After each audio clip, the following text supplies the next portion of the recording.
Buenos días, soy el licenciado Pedro Díaz. El día de hoy les voy a traer un tutorial sobre monografía. Pero para trabajar monografía o para hablar de monografía, en primer lugar tenemos que tener una idea clara sobre qué es.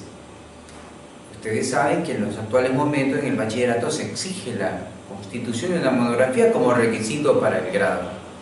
Pero ¿estamos hablando de la misma monografía de hace tiempo atrás? Hay una diferencia.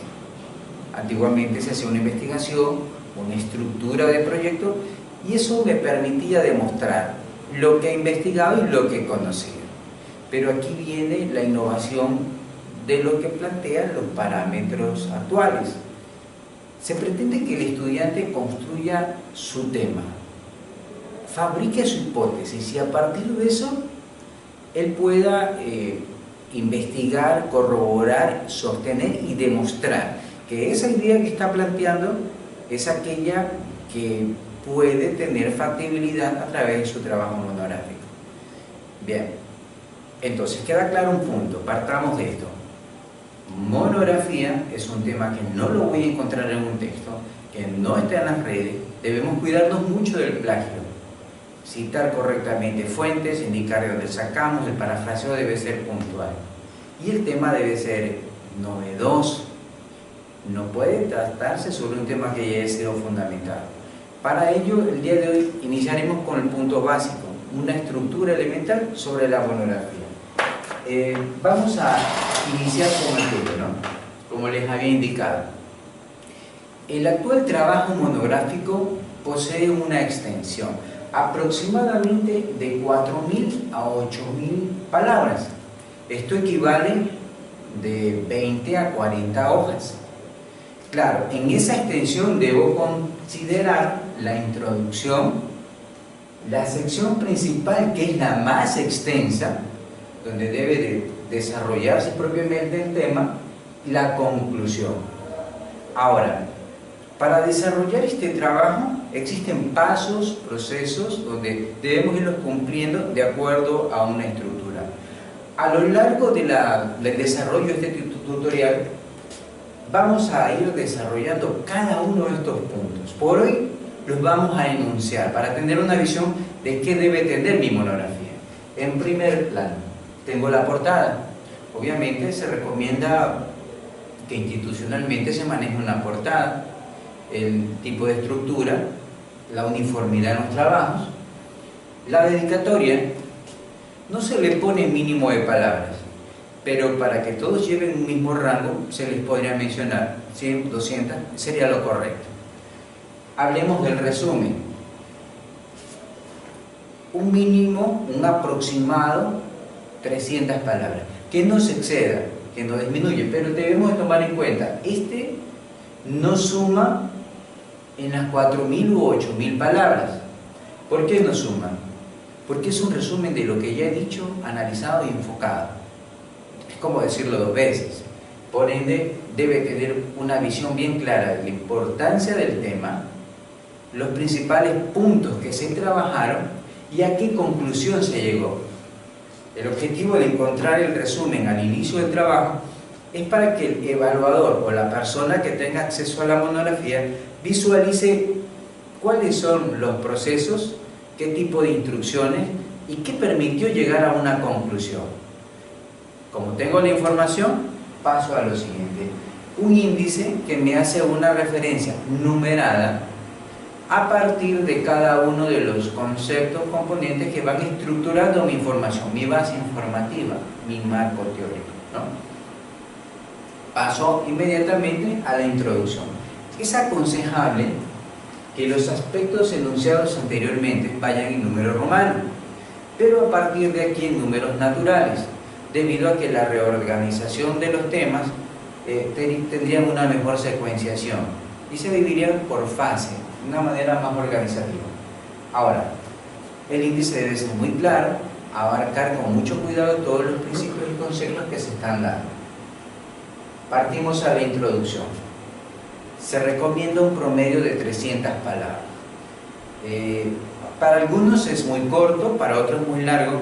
Si no se pone este rango de 300, podría ser que muchos chicos presenten introducciones de 2 páginas y otros de media página. Para evitar esa diferencia, partimos de un punto. Aquí se debe enfocar directamente la importancia del tema. ¿Por qué es importante el tema que estoy trabajando? Enfocar los ámbitos que voy a abarcar. Y por último, se recomienda que la pregunta de la situación problema que me permitió formular el tema vaya concluyendo la introducción, a manera de que el que lea la introducción se encuentre con el tema que se va a trabajar y haya mucho más claridad entre la importancia, lo que se hizo y por qué voy a trabajar este tema. Bien, partamos al desarrollo, que es la parte más extensa. Vemos aquí un ensayo argumentativo. Dentro del trabajo que iremos haciendo a lo largo de este periodo, vamos a tomar en cuenta lo siguiente. Enseñaremos o indicaremos cómo se estructura un argumento, un ensayo, los contraargumentos, ya que aunque no existe un enunciado dentro de la monografía que me diga ensayo, recordemos que la monografía es un ensayo de 4.000 o 8.000 palabras. Y si no se tiene la estructura argumentativa en cada una de sus fases, saber cuándo se argumenta, cómo se construye un argumento, cómo se construye un contraargumento, cuál es la variable de similitud o contradicción que existe en el contraargumento, no podremos llegar a precisar un tema. Además vamos a encontrarnos con argumentos y subargumentos que debemos debidamente ir organizando. Toda esta parte argumentativa está vinculada con ese ámbito. Seguimos avanzando. En cuanto a las conclusiones, es importante que cada uno de los argumentos construya una conclusión. Esa conclusión va a ser retomada en la conclusión final. Es decir, mi ensayo tiene, mi argumento, mi monografía tiene 4.000 palabras. En las 4.000, 3 objetivos desarrollados. Cada uno de los objetivos debe de tener una conclusión que extraiga todos los fundamentos de lo que se vio en el tramo indicado.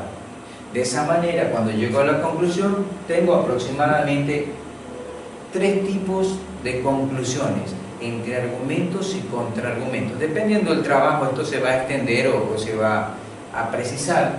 Entonces, esos contraargumentos son retomados en la conclusión.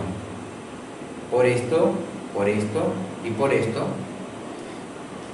Manifiesto que, y aquí indico una parte que resulta muy técnico en el trabajo monográfico, es exactamente el manejo y parafraseo de esas conclusiones para permitirme tomar una postura en relación al tema que quiero demostrar.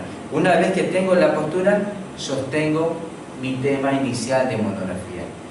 Miren ustedes cómo hemos ido avanzando cada una de las fases que estamos trabajando.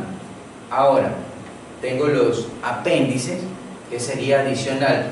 Los apéndices tengan claro que no suman a la monografía, pero sin embargo son indispensables. ¿Qué pudiera ir en un apéndice? Figurémonos, he elaborado una encuesta, he elaborado una entrevista. Los resultados de esas encuestas o de esa entrevista deben ir tabulados en el desarrollo argumentativo, sostenidos en su momento, analizados y parafraseados. Pero, ¿qué iría aquí?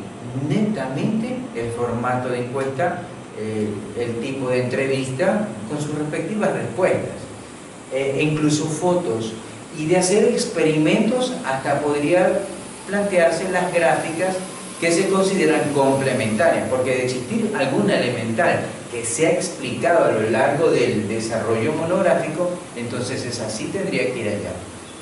Por lo que vuelve a nuestros apéndices o anexos en una bodega para ir almacenando todos y cada uno de aquellos pruebas, evidencias, fundamentos que me permiten sostener la monografía. Llegamos a la bibliografía. Aquí hay un punto clave que hay que considerar. Dentro de las características del trabajo que se pide, se evalúa exactamente la probidad académica, que tiene que ver con la bibliografía. La bibliografía permite hacer una demostración. Nosotros estamos haciendo uso de conceptos, de criterios, de principios, de personas reconocidas en la comunidad científica. Y en el momento en que yo asumo esos conceptos, tendré una dificultad si no indico la fuente de donde las saqué. Veamos. Intento parafrasear un texto. Entonces tengo que mencionar, de acuerdo a Vygotsky, de acuerdo a Piaget, de acuerdo a Schubert, se podría pensar que. Entonces estaría parafraseando, indicando de dónde saco la fuente, pero igual debe constar en la bibliografía. A esto debemos recordar que una de las cosas que no nos puede pasar es asumir perspectivas o puntos de vista de algunos criterios o científicos y no identificar de manera puntual quién lo dijo, en qué momento lo dijo, o a partir de ese concepto qué conclusión extraigo desde el tema que estoy enfocando. Es importante dejar bien diferenciado la perspectiva del individuo, lo que estamos planteando, y a partir de allí la conclusión que se puede traer o el vínculo que puedo establecer entre ambos fundamentos. Bien, haciendo un recuento de todo aquello, el día de hoy hemos abarcado un tema que tiene que ver con la estructura monográfica de la manera más sencilla. Recordémoslo, relacionémoslo. Tenemos una monografía de 4.000 a 8.000 palabras. Debemos de tomar en cuenta que esas 4.000 a 8.000 palabras queda incluida la introducción, la sección principal, la conclusión, no así el resumen. Recordemos que esto queda fuera. Bien, una portada que se recomienda sea unificada a nivel de todo el colegio, el plantel, para que haya uniformidad. Dedicatoria vinculado a las personas que considera efectivamente más vinculadas al dirigido. Tenemos un índice que va a ser un acopio de los principales conceptos y una ubicación geográfica inmediata de lo que se está planteando. Tenemos una introducción que nos va a enfocar el tema. Se aconsejan 300 palabras. Generalmente los chicos exceden este número, pero cuando lo exceden ya saben que están pasadas las 300, es decir, eso les da un rango, un límite para poderse establecer y no extenderse o, en otro caso, disminuirse. Un desarrollo argumentativo, que es donde requiere mucha fuerza.